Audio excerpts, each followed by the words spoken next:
Chers enfants, je vais vous présenter maintenant une leçon de production de l'écrit intitulée le texte injonctif, dont l'objectif est être capable de produire un énoncé injonctif.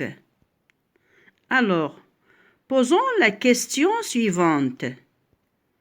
Qu'est-ce qu'un texte injonctif? Donc, le texte injonctif est un texte qui nous donne des ordres, c'est-à-dire des recommandations, des conseils, des consignes, des interdictions, etc. Alors, on trouve ce genre de texte dans les recettes de cuisine. Exemple, casse les œufs un à un dans un bol. Dans les notices d'emploi, exemple, on branche la prise puis appuie sur la touche numéro 1. On le trouve aussi dans les consignes. Exemple, fais l'exercice de maths numéro 3, page 70. Aussi dans les règles du jeu, exemple, mettez-vous par groupe de 5 élèves, ballon au milieu et... Puis on le trouve aussi dans les règlements. Exemple, entrez en classe silencieusement et n'oubliez pas de faire vos devoirs. Alors, pour travailler ce cours, on se base sur un sujet comme le suit. Tu es un agent de police, tu donnes des conseils à un jeune cycliste pour qu'il circule à bicyclette en toute sécurité. Donc, voilà la situation de communication. Nous allons observer et découvrir. Ne roule pas avec des objets qui peuvent te gêner ou te distraire. Place tes affaires sur le porte-bagages ou dans un sac à dos. Pour ta sécurité, ne les tiens pas à la main. Évite aussi les écouteurs car ils limitent l'attention. Maintenant, je vais vous rappeler des moyens qui permettent de donner des ordres, des conseils ou des interdictions. Alors, il faut plus un verbe à l'infinitif comme il faut bien travailler. On exprime ici l'ordre. Il ne faut pas plus verbe à l'infinitif comme il ne faut pas crier si fort. Cela exprime l'interdiction.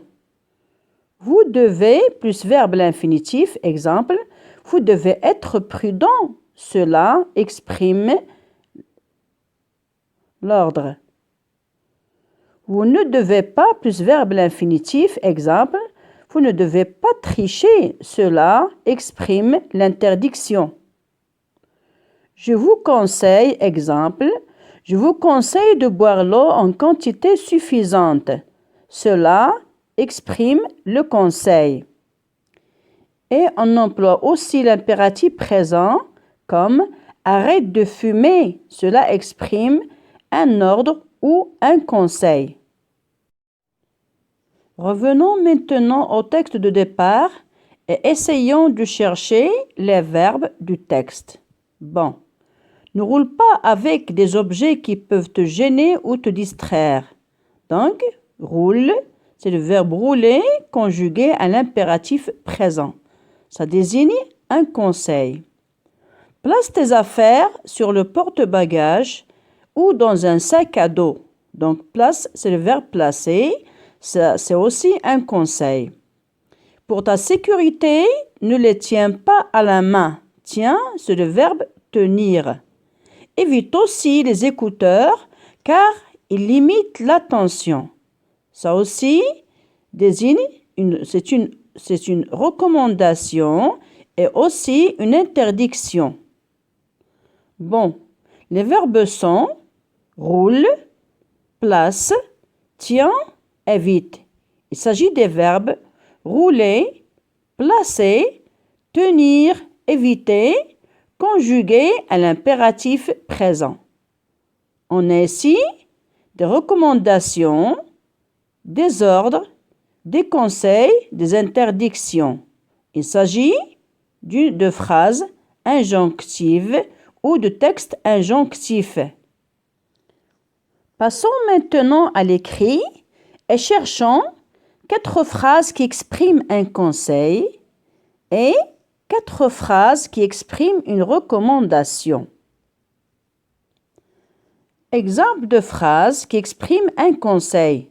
Mets ton casque, sois visible, vérifie régulièrement ton vélo.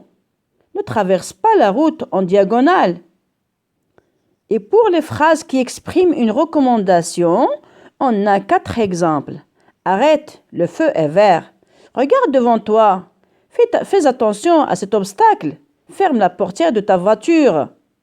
Chers enfants, passons maintenant à l'étape de l'entraînement à l'écrit. Voici un texte injonctif. Complète-le en utilisant les mots suivants. Il faut toujours, ne pas courir, intérêt, recommander, respectant, tendez, circuler, conseiller. On a un exercice à trous. Bon. Tous le code de la route. Il est aux piétons d'être très vigilants. Ils ont à traverser sur les bandes blanches. En traversant, permet aux automobilistes de bien les voir. À vélo, porter un casque pour circuler en ville. Il est de rouler sur une piste cyclable si vous voulez changer de direction. Le bras pour montrer que sens vous allez prendre. Pour votre sécurité, ne jamais entre les voitures. Alors, mettez chaque mot à sa place convenante et bonne chance. Chers élèves, suivez bien et assurez-vous de vos réponses. Respectons tous le code de la route. Il est recommandé aux piétons d'être très vigilants. Il est intérêt à traverser sur les bandes blanches. Ne pas courir en traversant permet aux automobilistes de bien les voir. À vélo, il faut toujours porter un casque. Pour circuler, il est conseillé de rouler sur une piste cyclable. Si vous voulez changer de direction, tendez le bras pour montrer quel sens vous allez prendre. Pour votre sécurité, ne circulez jamais entre les voitures. Merci de votre attention et bonne chance.